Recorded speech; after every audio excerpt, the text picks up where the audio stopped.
gonna address you as Ellie.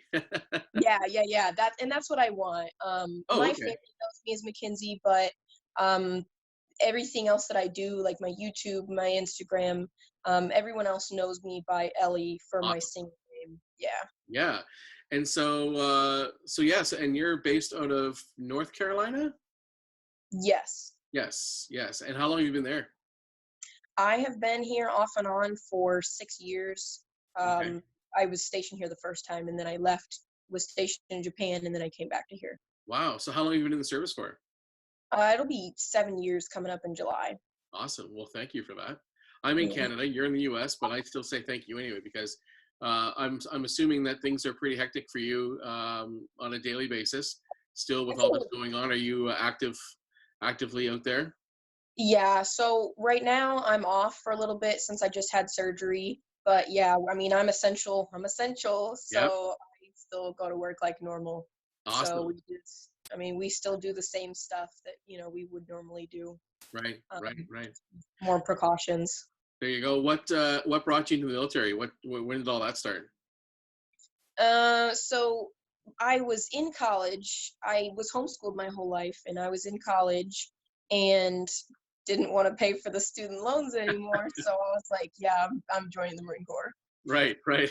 I have no military family. It was never a thing. I Wow. never got approached by recruiters. It was like my friend, he had just joined and he was like, oh, you like working out. You should, come and do the workouts with us. And I was like, okay, sure thing. And I ended up being like, okay, first week of college, I was like, I went up to the recruiter and I was like, okay, schedule a meeting. I'm Right. gonna join. I'll try it. Yeah, I'm gonna go for this. Yeah, yeah. And I And you've been there did. ever since. Yeah. Yeah. What's your specialty? So I'm a water support technician. So it's a fancy term for water purifying. Okay. Uh, Awesome. yeah, so we purify water when needed. It's not like we do that on a daily basis. And then we also have shower units and laundry units that we take out to the field for like a longer field op. Right. So Right. Awesome. And you're obviously enjoying that career. it's not bad, but I'm on my way out the door now. I only have a year left, well, a little less than a year now. So I'm ready to move on and get out from there and pursue music and Yeah. finish school because I never All right. finished school. What school where you what sorry, I'll rephrase that.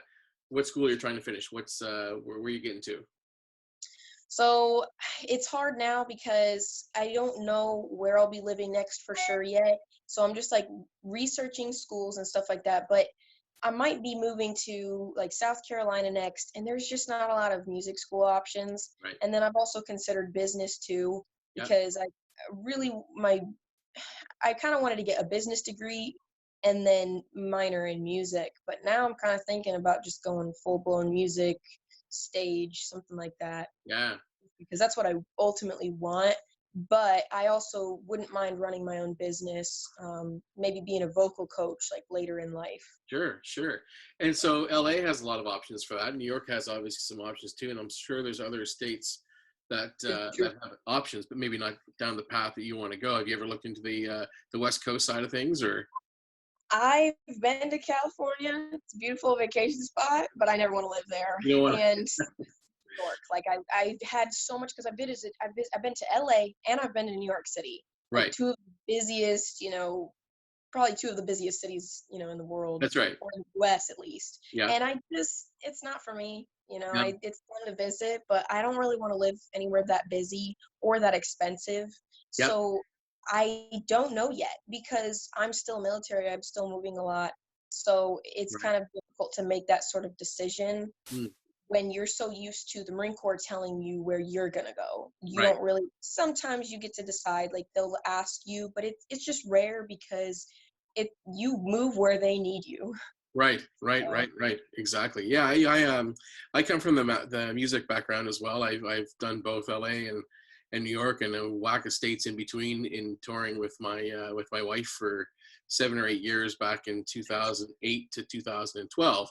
I put a little record label together on that tour and unfortunately, when we were going, it was the time of the decades where CDs were being pulled off of shelves, and I remember going in to do in-store performances at the Barnes and Nobles and these kind of places in the afternoons, and as we're in there, doing an afternoon gig, CDs are coming off the shelves and music is being put away as the digital world was just kind of starting to intertwine. So yeah, I'm all familiar with it, and I think it's an amazing industry, and I think today is better than any other day years and years ago, where you just have online now, and it's so prevalent, and there's so many more ways to monetize your career and your product as a musician, as an artist, and so I mean, tip my hat off to you for that, because it's a hard go, but it can be very rewarding at the same time. So, and some of the stuff I've heard on your YouTube channel, I mean, dang, get out there. Yeah, and I hope it takes off. It'd be wonderful. Yeah, for sure. So what brought you into music? What's how take us back to when that started? Okay, so I grew up with a mom who would always sing. I grew up in church, and she was never on like a worship team or anything, but Yep. I always heard her in church singing next to me. Right. And all of the kids, like all of my siblings, inherited that from her. We're all very musically inclined. There's five of us, Wow. and we all at least sing, if not play an instrument or two instruments. Right. So I remember the very first time I ever did anything musically. I was 7. My sister grabbed a piece of paper and a pen, and I was like, "What are you doing?" Hmm. Mind you, everything she did, I had to do. Right. We were on our way to church, and she was like, "Oh, I'm writing a song," and I was like, "I'm gonna write a song." And I wrote my very first horrible song on the way On to your way church to that church. day, and I'll never forget that memory. And Right. and from there, my mom put both of us. We were pretty close in age. My other Right. sister, she put both of us in piano lessons. I did piano lessons off and on for about 8 years, Yeah. and I'm not like super insane good, but I'm okay enough to play some of my own music, to create music, Yeah. and I still play piano to this day. Right. Um, Right. Okay. and that kind of kick-started it, and then I started singing from the time I was about 6 or 7, just humming, and then it went more from there. I was on my kids' worship team. Thought I was so No cool. way. That's Yeah. awesome. And for a kid, I was really good. Right. And Right. I was just born with that natural ability. All of us were. Like my brother was the kids' worship leader. He was the lead singer and he played guitar. And then I Mhm. was one of the singers, Yeah. and we had a couple others. And it was all teenager and kid based for the children's church. And then when I got a little older, I was on the worship team for our youth group. So I Yeah. was, from the time I was like 11 to 15, I did that. And then I remember doing like little things here and there. They had like these church competitions where it'd be like regional, national, and I won the regional songwriting contest and one of the singing contests. And I never went to national just because like we couldn't afford it. Yeah. But the travel costs, like I was like, I can't go. But I knew then, like, I was like, I want to do something. Like, music is ultimately what I want to do for the rest of my life, Right. even if that doesn't mean that even if I don't become famous and I don't make it big, I still want to do something as far as like being a vocal coach, maybe at a university or working out of my home in, maybe my own studio one day. Right. So that's been my goal pretty much since I was a little kid, and it hasn't really changed much. The only way that it's changed is the way that I would go about it, or potentially getting a business degree as well as a music degree. Right. So the business degree catapults your music career. I mean, that's a great choice. So, Yeah, okay, so do you play? Are you playing live? Are you active that way? I don't. The only thing I do here and there is like I'll go do karaoke. And there was a karaoke competition. There's this place here. It's called the Angry Ginger, and it's Oh, like a bar and it's like a pub, yeah. and it is one of the best restaurants we have here, which is saying a lot because we live in a very small town. Right. There's not a lot here. Okay. And they have an annual Irish, karaoke competition, and anybody's welcome to come, and they have literally 2 winners for 10 weeks in a row. Yeah. And then do the semifinalists. Like, it's a big deal, and they Yeah. do a really good job. And then the winners this year, there's $1,000 prize. 600, 400, 300. There's four, I think four winners total that they Right. usually do.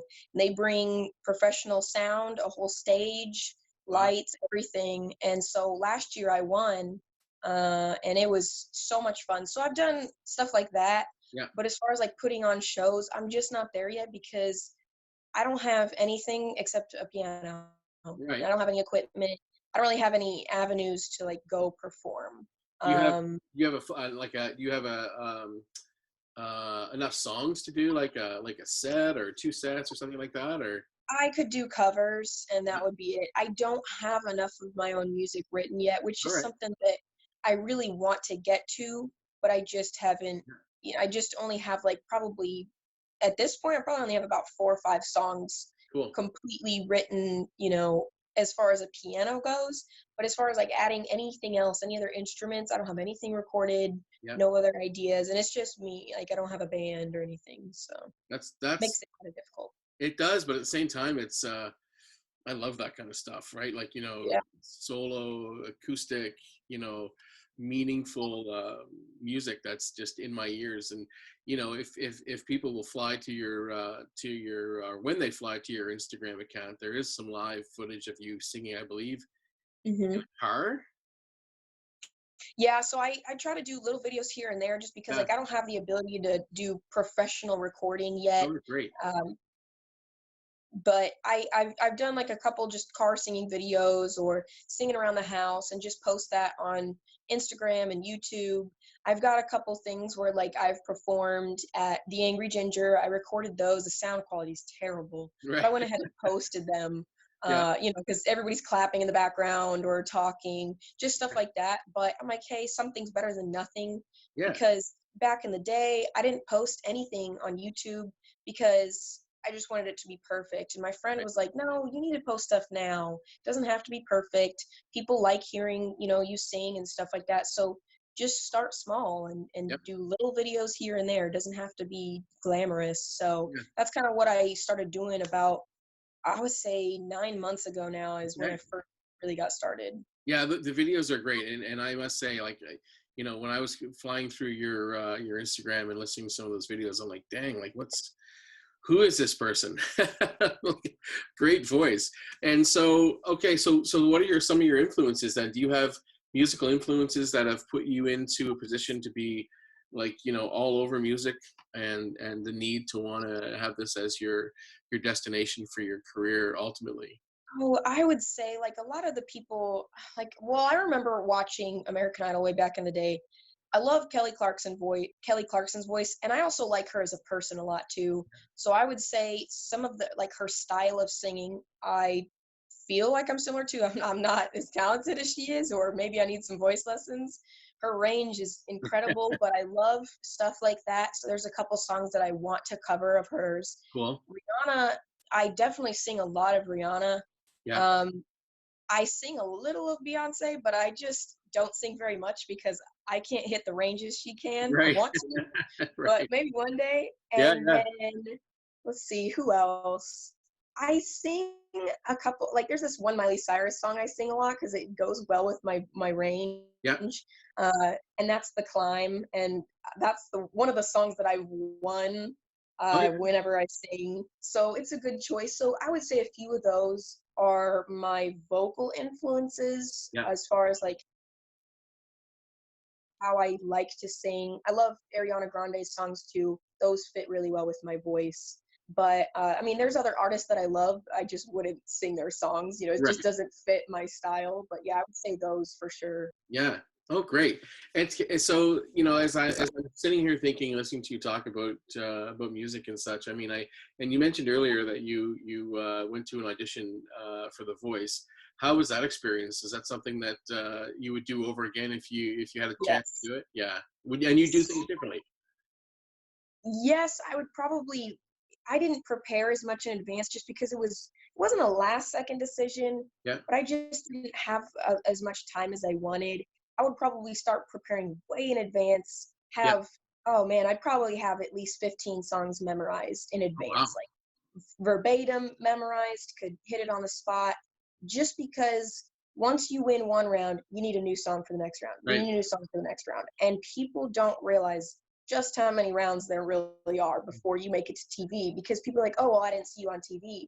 I'm like, yeah, well, you only see 90 people on TV Yeah, that's versus 15,000. Let's say there's 50, I don't know how many there are, but I'm guessing around 15,000 people audition. You're not career. going to see 15,000 people on TV. Right. Yeah. Yeah. Yeah. So it does make it really difficult, because it's not always about, if the people can actually sing. It's about entertainment. And that's the one part I don't like about it. Yeah. Just because you can't have 90 impeccable singers. It wouldn't make for good TV. That's right. Yeah. So it does make it a little difficult. But yeah, absolutely, I would try it again, even if that means I don't win, just to, one, get the experience because it's so much fun. Yep. And two, get to meet new people. You meet connections. Networking is so, so important. And that's one thing I've really learned in the last few years, especially in the Marine Corps. Yep. So it would be an opportunity to learn more, connect more, maybe get some vocal coaching again. So for me, a lot of people are like, well, it's about winning. It's about winning. Well, I think that if you make it on the show, you win either way. Right. So Yeah. yeah, you Always. definitely win. For sure. So, yeah, I find myself shaking a lot. When I'm getting into a conversation, I just kind of, my legs start going, and so my screen might be sort of moving around a little bit, but I just get excited to talk to people, and I find it really interesting that I'm able to talk to somebody, and we're able to see one another, talk to one another after, within maybe 3 or 4 days of just kind of being, I guess, introduced to each other Yeah, through Instagram, which I find is this whole process has been really eye-opening to me. And one of the reasons we started this is, we wanted to have conversations with people globally who don red hair, and find out what it's, find out that story of the red hair, and to your thoughts on it, and to go back as in your childhood memories of, when you first realized you had red hair. And I don't mean it want it to sound like it's this big thing, but the redhead culture to us as a brand is really important, and yes, people who are engaging with us, and us engaging in them. It's part of our daily routine for us to meet, find, talk, and converse with other redheads around the world, just to get that sort of identity going. So, I'll throw it to you as to, as take us back to, when you were a child, and growing up in school, with red hair. How was it for you? okay, so for me as a kid, I didn't really think about it a whole lot when I was real young. Like, I mean, probably about 5 to 10. It didn't really register Right. that like I was different or anything. I was just like, okay, cool. My mom, I look almost identical to my mom. Okay. Same exact color, red hair, Wow. very similar features. Like, there's a picture of her at 7 years old, and there was a picture of me at 7 years old, and we look like clones. That's And great. then I did another one when I was about 19 and she was 19, and we look very similar. So I know I got my red hair from her, but then I also found out my dad was a redhead too. Okay. However, I didn't know that because when he turned 26, his hair turned brown. Oh, no way. Really weird to me. And I turned 26 this year, so my hair better not turn brown. Yeah. Um, but yeah, I didn't know. My mom was like, well, your dad's a redhead too, or was. And I was like, no, he's not. He has brown hair. Right. She was like, no, look at these pictures of us in college. And he's a redhead too. So, but I still think that I got my mom's genes. I don't think that I really caught up a lot of my dad's genes, except his height. He's really Right. short. Okay. So that was, that's where I came from. Yep. And then as a little girl, I got made fun of so much. Oh, Like, yeah. you have freckles. Freckles are ugly. Maybe and I had a lady. Oh my gosh, I don't even remember who she was, but she was like, "Don't worry, honey. When you're older, there's makeup for that." She's talking about, Wow. yeah, she's talking about my freckles. Hardcore. And Holy shit. I mean, it's stuck with me to this day. I've never forgotten that moment. Right. And I remember telling my mom, I was like, "Mom, I hate my freckles." And Yeah. she was like, "What? No." She made me go into the mirror and tell myself, I don't remember if there was a number, but she was like, you look in the mirror and you have to say, I'm beautiful 50 times in a row. And she made me Right. do that a lot. No And way. I never believed it. But Yeah. Yeah. as a kid, I was like, "Ugh, I hate my mom. I can't believe Right. she's making me do this." And Right. Right. it wasn't even because of that lady or anything. It was because of other kids. And Sure. kids were, kids are brutal. Yeah, they are. Yep. And so I just hated the way that I looked. And I also hated, like, I hated being so pale. I was like, I Right. don't want to be this white. I just Yeah. want a nice, pretty skin tone. I want to be dark.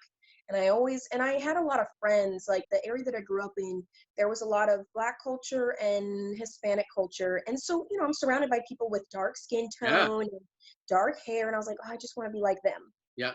Yeah. And it took me a long time to get away from that. I mean, even into my teens, I was just like, I just want to be darker. I don't Wow. think I really cared what I was. I just didn't want to be so pale. Or even the people who have, like, they're still white, but they have an olive skin tone. Yeah. So that went into my teens. And then I remember just like, there was this boy that, always had a crush on my sister. My sister's blonde. So Yeah. Oh, there's backstory, there's 5 kids, 3 redheads and 2 blondes. So okay. she's blonde. They're hitting on her, asking her to prom or homecoming, and no one ever asked me. No Right. one, in my mind, no one ever hit on me. And I was like, I'm just too ugly for them. No one Right. likes redheads. We get called the devil child. Yeah. We get called, a witch, things like that because we're redhead and, Right. we must be little demon children. Right. So Right. I was just like, man, I just want blonde hair now.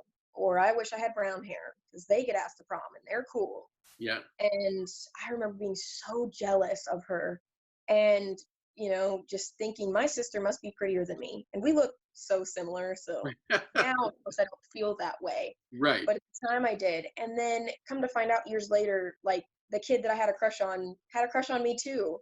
But I didn't know that because I was so, blinded by, oh, I feel ugly.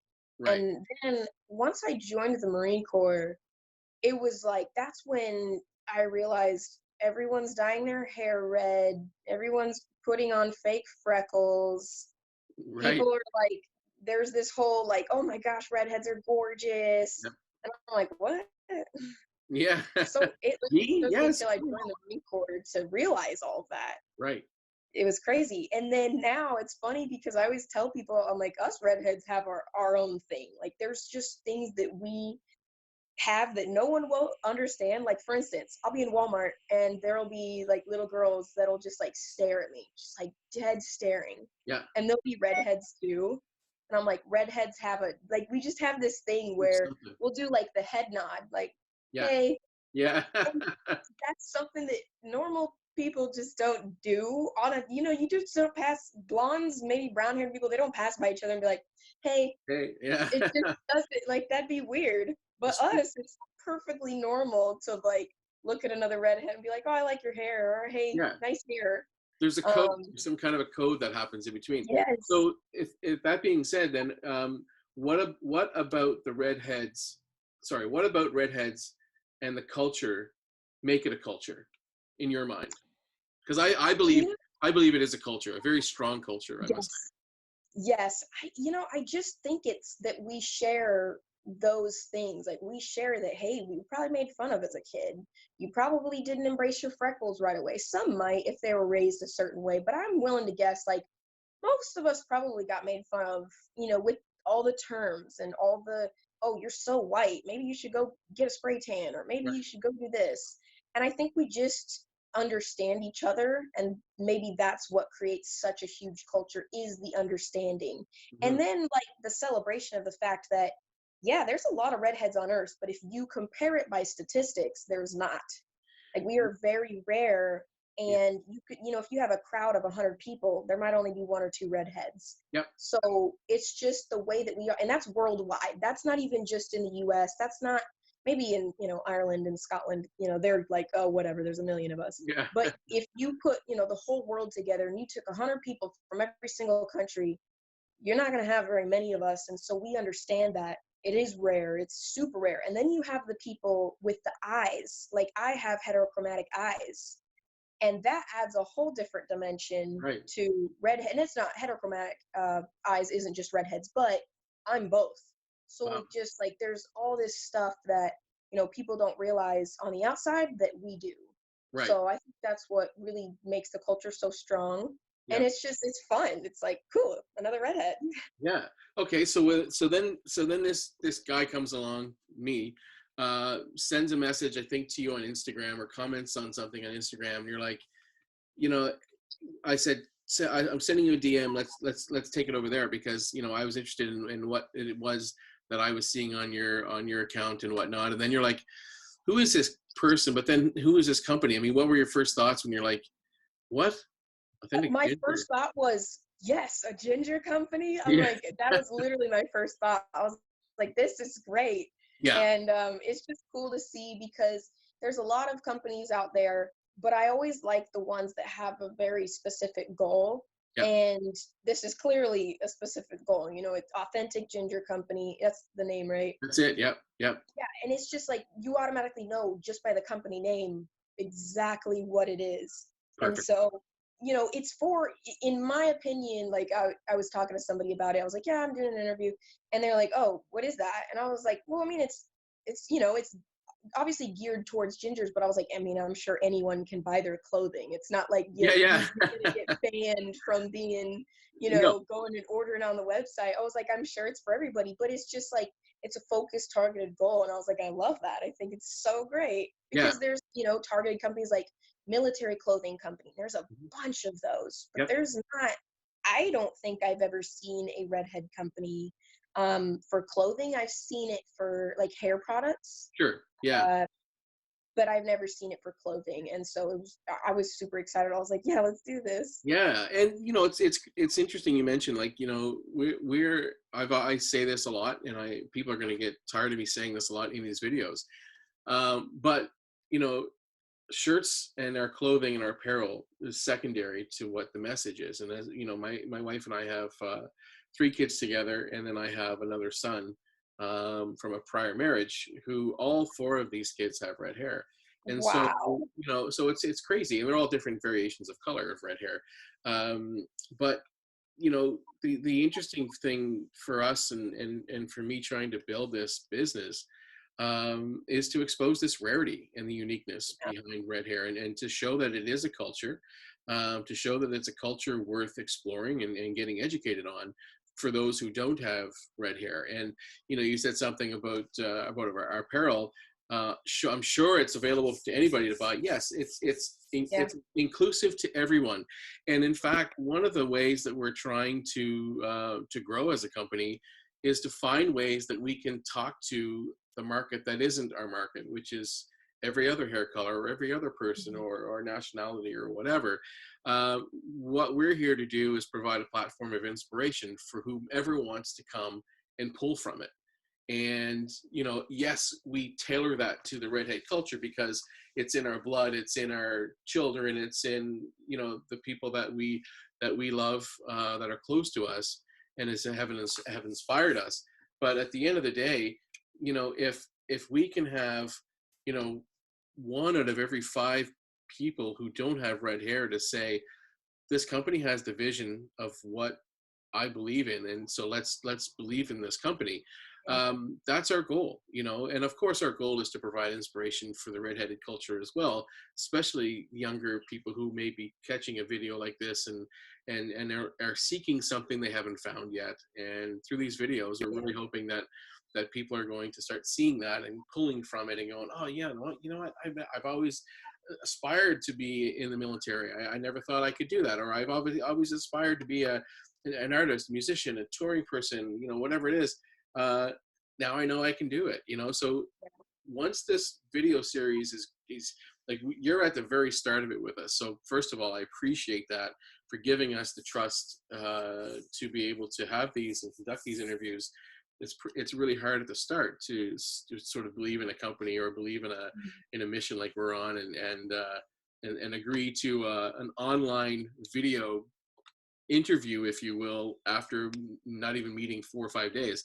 I can understand some holdback on that, but you're here, we're doing it now, and that's to me that's the biggest part. And so having a voice like yourself, coming on here and expressing that, the culture and how you feel about it, I think is just fantastic. So that's enough of me rambling, which I often do. So I apologize for that. No, But it's great.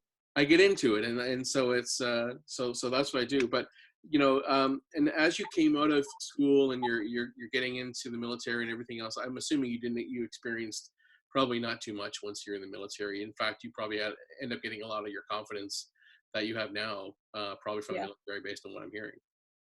Yeah, I definitely did. Like once I mean, I think I had been for about a year or two, and it just like everything started changing. I realized, now I'm beautiful. All those thoughts that I had growing up gone. Like I no longer deal with, oh, am I pretty enough for the boy next door? Now Yeah. it's like, yeah, I love my freckles or I love my hair. Like I used to I dyed my hair black one time. Oh, I was gonna ask you if you ever dyed your hair. How'd Oh, that go? it was fun, Yeah. and I'm glad I did it because what I will always tell people are like, "Oh, don't dye your hair," and I'll be like, "Susie Q, would you rather your 16-year-old daughter dye her hair or go do drugs? Right. You tell me, Take because take a pick. if the worst thing your little girl is doing is dyeing her hair, you got an easy life if that's your worst worry." You're And wrong. I always tell people that. I always tell parents that. I'm like, Yeah. if your daughter wants to dye her hair pink, it's dye, and hair grows back. Yeah. Drugs, on the other hand, or going and getting in trouble with the law, or doing crazy stuff late at night, I never really got into that stuff, thank goodness. Yeah. So for me, that was like my bad thing that I did because I didn't ask for permission. I just like went and did it when I was 16. Wow. I didn't get in trouble or anything. No. I was living with my sister at the time, but it was ugly. So how did it feel? You had a different hair color all of a It sudden. was fun. I mean, I had fun with it. I liked it for the time. Once it started to like fade out, I was like, okay, I'm over it. My skin tone was really pale to have jet black hair. Yeah. Like it was like a bucket list item for me. Yeah. I Yeah. wanted to do it. And I also cut my hair like really short, and I had like this Oh, emo oh, style look. And then before that I dyed it brown. So I went brown first and then I went black. wow. And it was just like my phase of, you know, I hate my hair. I don't want to be a redhead anymore. Right. Screw this hair. So I dyed it. And then after that, when I went to go get like senior pictures done, I dyed it back as close to my own red as I Oh, yeah. could, which is Oh, really hard to hard. do. Yep. And then after that, from there, the only thing that I did with it was I would put like brown lowlights in it, just like some streaks here and there. Sure. And I really liked that. I did that for a few years, but the last time I did it was about 2 years ago. So my hair is completely grown out. Everything that I have is 100% my hair tone. Love And it. I actually love it now. Like before, it was just like, I just want it to be darker. I wanted a Right. little darker red. Not, not, Um, not. but yeah, now it's like I think it's great. And then like in the summer, like I'll get a ton of blonde streaks. It'll just like I'm sure you can't tell through the phone, just the quality of the camera. But in real life, like you'll see tons of different tones in my hair. That's Sure. all real. And people are like, oh, I'd pay thousands to Yep. have that hair color. And they 100%. do. Yep. They really do. You And really that's do. something that I'm like, thanks, I Yeah. appreciate it. Yeah, it's natural. They're Sucker like, you parents. don't dye it? And I'm like, nope. Yeah. The only thing that bothers me to this day, which this is something that I will get fixed one day, Yeah. my eyebrows are completely translucent. You cannot see them unless I color them in, Right. which is really, really hard to do. Yeah. So like it took me years trying to find an eyebrow color that would Oh, match my that. hair. Yeah. Yeah. One of our And daughters so is like that. yes, and that does bother me to this day. I'll probably never get away from because I always tell people I look like Voldemort from Harry Potter with no eyebrows. And it's so true. Like my Oh, Marines boy. are like, nice eyebrows, Sergeant. Yeah. And I'm like, thanks. Yeah. So one day I would like to get like the light color tattoo just to make it look natural. I don't want anything crazy, but it would be nice. Yeah. Yeah. So For sure. yeah. Craziest thing you've been asked as a redhead. Oh, it sucks because like and it sucks because I tell parents like your children are going to get asked this and it's kind of vulgar. It's a sexual question. Yeah. They always ask, does the carpet match the drapes? Yeah. And I'm willing to say that online just because like your children will get asked. I got asked when I was like 11 years old Crazy. and I didn't know what that meant. Yeah. And I think that it's really important for parents to just sit down with their little kids, little girls, their little boys, have that conversation because otherwise, one, they're going to look stupid. Yeah. And two, if you let them know what it means, you can help your child like find a you know appropriate response for those kids that are like being dumb, being bullies, Yeah. and be like, hey, that's not inappropriate. I don't appreciate you talking to me that Yeah. way. Yeah. You know, that's your children shouldn't even be worrying about stuff like that, but they Yeah. will have to. So that's the dumbest thing that I've been asked. Or, Yeah. even as a teenager, I was asked, oh, are redheads freaky? And Right. so I'm like, it's really important to have that conversation. So for all the parents out there with, redheaded kids, Yes. just talk to them, because if you don't, the other bullies will, Right. and then they're just going to mock them, and that's when your child is going to go home just feeling so broken. Because I just remember I was like, man, I'm just so stupid, Yeah. and that's not something a kid should be worried about. Yeah. Yeah. So Oh, hey. yeah. Would you often, like, would you say that now to parents of kids who have red hair, if it came into a conversation? I mean, obviously not walking down the street or something, but if you knew Yeah. people, you would obviously, if someone said, well, your hair is so beautiful, and then they start talking about your life and growing up, and they talk about their kids, would you volunteer some of that information just as a very nonchalant, way? Yeah. Because you're not meaning to, but Yeah, because sometimes like it makes people really uncomfortable, like, oh, I don't want to, talk about anything like that. I'm like, okay. And I've mentioned it before with, things outside of red hair, or I made a yeah, Facebook post about it once, and I was like, sit down and have that conversation, because people be like, well, my child's not old enough to know about that yet. And I'm like, your child already knows about that. Your child yes, goes to school, your child goes to the playground, yeah, your child knows. They yeah, just may not be talking about it because it's really uncomfortable, and right, it will be uncomfortable. So yeah, I've actually brought that up to parents before, like, hey, your children already know these things. Wouldn't you rather your little girl, your little boy, to find out from you versus some boy next door that's making fun of them, or yeah, you're just saying rude things, and they're like, oh, I never thought about that. yeah, And I'm willing to share that, because it doesn't make me uncomfortable to talk to parents about that. mm, I would never have that with somebody else's kid unless they approached me and be like, oh, somebody said something, and I'd be like, honey, you need to talk to your mommy and daddy about that, or yeah, whatever. But now I'm like, let's get some more awareness for these parents that maybe they're not stupid parents, they don't think, that just doesn't naturally come to their mind right, about somebody talking to their kids about it. So I'm like, maybe I could help one parent help their child, right, to feel more comfortable and to have a better response, like, hey, that's not appropriate, I don't like that, don't yeah, speak to me that way. And right, then maybe the kid will be like, oh, and maybe they'll take a step back, maybe they won't, because there's some crappy kids out there that are just mean. yep, But maybe you can help a parent or two by just having that tough conversation, be like, hey, talk to your kids, especially the redheads. They're going to get weird, creepy jokes, right, because it's not okay. And that's kind of the bad side about being a redhead, is like, I don't think those jokes are ever going to go away. right. It's They're going to there. happen. They're Yeah, there. yeah. That's really interesting, and thank you for bringing that and sharing that, because now you've got me thinking about that too. So, and Yes. I've got three of them that are, they're I mean, they're aged from 6 up to 9, Yeah, but they're gonna get older, they so are. it's gonna happen one way or the other. So just to kind of sort of tail end here, uh, what are you telling the very next 15-year-old to 18-year-old redhead who's having some difficulties getting through their days? What's your advice for them? My biggest takeaway that I would say, if I told them, I'd be like, hey, look, we've all been there where we might feel ugly. Maybe not everybody, but a good portion of us. Yeah, People are paying thousands for our hair color. yeah, People love pale skinned people. Like, there's so many out there.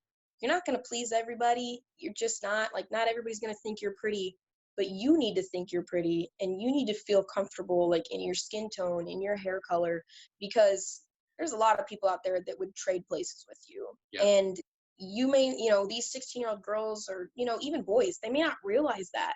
But, like, look at, like, Ed Sheeran. Like, Ed yeah, Sheeran is a redhead, and look at him. He's doing amazing. yep, And there's others out there, and then me, I felt ugly for years, and now I actually feel beautiful. And so there's so many teens out there that I would just say, take it a day at a time. I hope one day you would change your mind about the way that you look, because it's not ugly. I mean, look at this culture that we have now, and it's getting better. Like, we have more avenues now. There's mhm, more hair products out there. There's more companies out there. People are really coming together. So I would say it's maybe it's not easier for everyone, but I'd say it's getting a little bit easier to finally embrace the redhead culture Yeah. versus what it was back in the day, especially just because of social media bringing stuff to this, like this interview to light. So Yeah. don't think about yourself as ugly. You know, embrace everything that you were given because it's beautiful. Amazing. Awesome.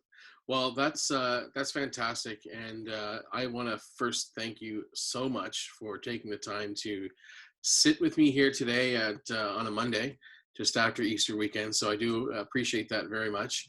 And the information, I mean, just the inspiration that you're presenting is crazy. It's amazing. So I know that's going to come through really, really well. And I think there's going to be people out there that once they do watch this video, that will grab some inspiration from it. I know they will. I mean, it's natural when it comes off like that. So I certainly appreciate that. I appreciate your time, and yeah, what can I say? It was just a really, really good Yeah, conversation. Really, this really was great. cool. Oh, Thank you, and I one last appreciate it thing. as well. Your favorite You're doing hobby? a great job. So, Your favorite hobby? oh, I love dancing as well. Aha. That's yeah, one of Okay. my favorite hobbies to do. Because I did see a lot of stuff happening in your Instagram account. I thought, wow, this girl is all over the place. This is fantastic. She gets so many things on the go. Like, this is me. I saw you golfing in there too, and there's a Yeah. whole bunch of stuff happening. So Yes, I do a lot. Like I love doing anything and everything, but I think a couple of my favorite things to do is obviously singing. I sing all day long every day, even if you yeah. don't see that on Instagram. And then I love to dance. I started dance when I was a little kid and then continued Okay. with that. But yeah, I love horseback riding, going out to hang out with friends, all sorts of stuff. All that fun stuff. Awesome. Well, thanks again, and I really appreciate this. It's been super fun. My pleasure. Thank you. Thank you.